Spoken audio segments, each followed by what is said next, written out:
Friends, welcome to Thilaga home. வர விநாயகர் சதுர்த்திக்கு கொழுக்கட்டை மாவில் எப்படி சூப்பராக விநாயகர் பண்ணுறது அப்படிங்கிறதான் இந்த வீடியோவில் பார்க்க போகிறோம். இதே முறையில் நீங்கள் களிமண்லேயும் செய்யலாம், இல்லை நம்ம வீட்டில் இருக்கிற மஞ்சத்தூளில் கூட செஞ்சு நீங்கள் பார்க்கலாம்.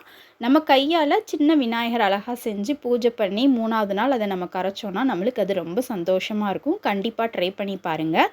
இன்றைக்கி கொழுக்கட்டை மாவில் செய்கிறதுக்கு நம்ம நார்மல் ப்ரொசீஜரில் கொழுக்கட்டை மாவு எப்படி பிசைவோமோ அதே மாதிரி பிசைஞ்சு எடுத்து வச்சுருக்கேன். இதே கொழுக்கட்டை மாவில் கொஞ்சமாக தண்ணியாக எடுத்து அதில் கொஞ்சம் மஞ்சத்தூள் கலந்து இந்த மாதிரி எடுத்து வச்சுருக்கேன். So white colour and yellow கலர்னு தனித்தனியாக வேணும் அப்படிங்கிறதுக்காக கொஞ்சம் மாவில் மஞ்சத்தூள் மட்டும் கலந்து ரெடி பண்ணி வச்சுருக்கேன். இப்போ வெள்ளை கலர் அந்த மாவை எடுத்துகிட்டு முதல்ல விநாயகர் உட்காரதுக்கு ஒரு மனை மாதிரி தட்டையாக இந்த மாதிரி தட்டி வச்சுக்கோங்க. இதுக்கு மேலே விநாயகர் உட்கார்ந்துருக்க மாதிரி நம்ம பண்ண போகிறோம்.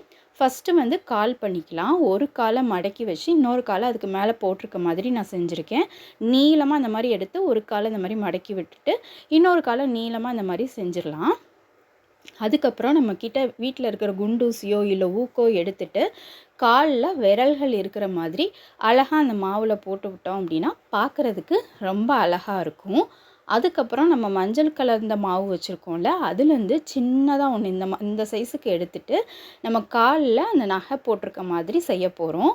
இது பார்க்குறதுக்கு அந்த வெள்ளையில் அந்த மஞ்சள் தெரியும் போது ரொம்ப அழகாக இருக்கும். அதனால தான் இந்த மாதிரி ட்ரை பண்ணுறேன். நீங்களும் இந்த மாதிரி செஞ்சு பாருங்கள். ஸோ இதுலேயும் ஊக்கு வச்சு லைட்டாக டிசைன் ஏதாவது போட்டு விடுங்க. அப்போ பார்க்க இன்னுமே அழகாக இருக்கும். அதுக்கப்புறம் மஞ்சள் மாவுலேயே தட்டையாக அந்த மாதிரி எடுத்துக்கோங்க. இது அவரோட ட்ரெஸ் மாதிரி பண்ணுறதுக்காக நான் பண்ணியிருக்கேன். ஸோ 2 தட்டையாக எடுத்து ஒன்று மேலே ஒன்று போட்டுட்டு அந்த ஊக்கு வச்சு லைட்டாக அந்த வேஷ்டி மாதிரி ஒரு டிசைன் அதில் நான் கொடுத்துக்கிறேன். இதுக்கப்புறமா பெரிய ஒரு உருண்டை எடுத்து வயிறு மாதிரி நம்ம செட் பண்ணிக்கலாம். அதுக்கு கொஞ்சம் பெரிய உருண்டையாக எடுத்து வயிறு மாதிரி செட் பண்ணிக்கோங்க. வயிற்றில் தொப்புள் இருக்கணும்ல, அதுக்காக ஊசி வச்சு லைட்டாக அந்த தொப்புள் டிசைன் மட்டும் ஃபஸ்ட்டு போட்டு விட்டுருங்க. அதுக்கப்புறம் நெஞ்சு பகுதி வைக்க போகிறோம். வயிற்றோடு எடுத்ததோட கொஞ்சம் சின்னதாக எடுத்து நெஞ்சு மாதிரி வச்சுட்டு நடுவில் லைட்டாக ஊக்கு வச்சு ஒரு கிராக் கொடுத்துட்டோம் அப்படின்னா பார்க்குறதுக்கு அழகாக இருக்கும். நெஞ்சு சைஸ் மாதிரி அழகாக இருக்கும். அடுத்து கை வைக்க போகிறோம். ஒரு கை நம்மளை ஆசீர்வாதம் பண்ணுற மாதிரியும் இன்னொரு கை தொடை மேலே அவர் வச்சுருக்கிற மாதிரியும் நான் வச்சுருக்கேன்.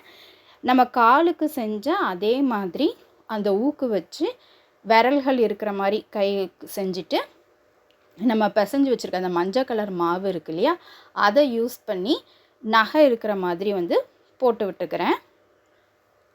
இப்போ நம்மளுக்கு வயிறு, நெஞ்சு அண்ட் கால் பகுதி எல்லாமே ரெடி ஆகிடுச்சு. அடுத்து நம்ம முகம்தான் வைக்க போகிறோம்.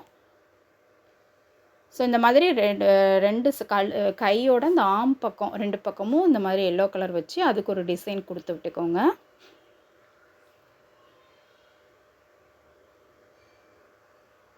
அடுத்து முகத்துக்கு நெஞ்சு பகுதிக்கு நம்ம எடுத்ததோட இன்னும் கொஞ்சம் சின்ன பாலாக எடுத்து முகம் வச்சுக்கோங்க.